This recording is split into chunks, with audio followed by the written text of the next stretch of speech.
your first alert weather with Chief Meteorologist Stephen Bowers. I'm going to start you off with the new drought monitor. Remember, this is updated every Thursday. So today's update came with some good news for us. The good news is the exceptional drought, which is the highest level that was really in a large area here in northwestern Colorado, it's gone.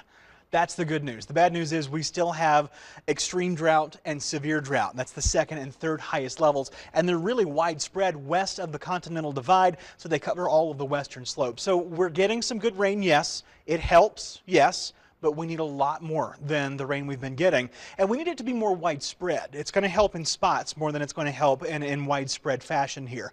Radar is a lot quieter now than it was when I was with you a little bit earlier this evening. We had some big storms right over the west side of Grand Junction that extended down over the Redlands. We had some small hail with this, and it was just intense with the lightning and the thunder and the heavy rain. It just kind of sat there for the better part of 2 hours. Now, radar has the ability to estimate how much rain has fallen, and well, it was big. We had some areas that got between 3 and 4 inches of rain in that 2-hour period. Of course, the farther north we go, the smaller those rainfall amounts get, but even throughout much of the Redlands and the far west side of Grand Junction, right up along the business loop just west of the mall here, more than an inch of rain was estimated to have fallen by radar.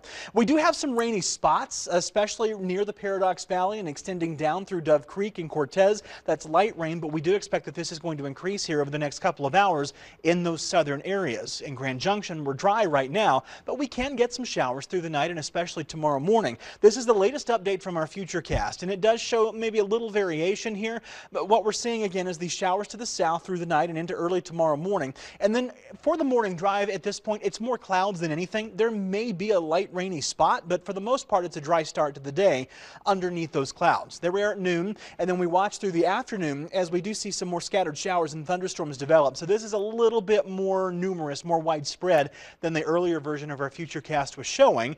And remember, I told you earlier, conditions were favorable for this, even though our Futurecast wasn't showing it at the time. Looks like we're trying to catch up here. So that's 6 p.m. tomorrow, and we do notice that we have a few showers and storms around for the start of some of those high school football games. I do think it gets better as the games go on, and probably by halftime we're drying out, and that's assuming you get some rain. We'll have some rain around, but not everybody's going to get rained on necessarily. There we are at midnight tomorrow night, and through Saturday morning we're dry, and we'll start Saturday again with some clouds, maybe even some brighter spots, but from 6 to noon, scattered showers and thunderstorms start to ramp up once again, and they'll be with us through the afternoon as well. And once again, some of those storms had the potential to be a bit on the heavy side. Here we are at 6 p.m. with some new storms lining up along the state line. These will be working their way to the east.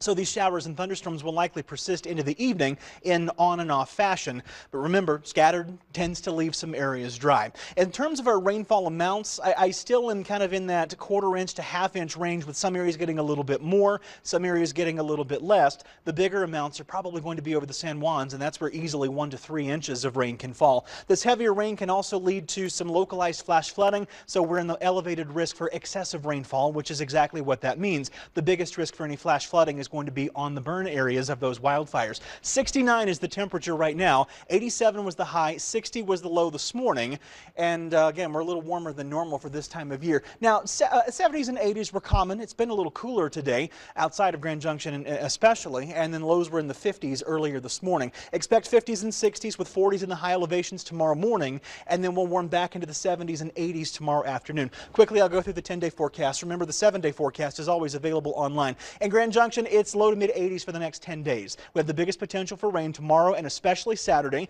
Morning lows will be in the upper 50s to lower 60s. Montrose expect upper 70s through Sunday, and then upper 70s to lower 80s through the rest of this 10-day forecast, with mainly low to mid 50s for morning lows. Delta, it's mid 50s throughout the duration of this 7-day forecast, with mornings in the mid 50s, and in Cortez we're looking at high temperatures in the upper 70s and lower 80s over the next 10 days, with morning lows in the upper 40s and lower 50s.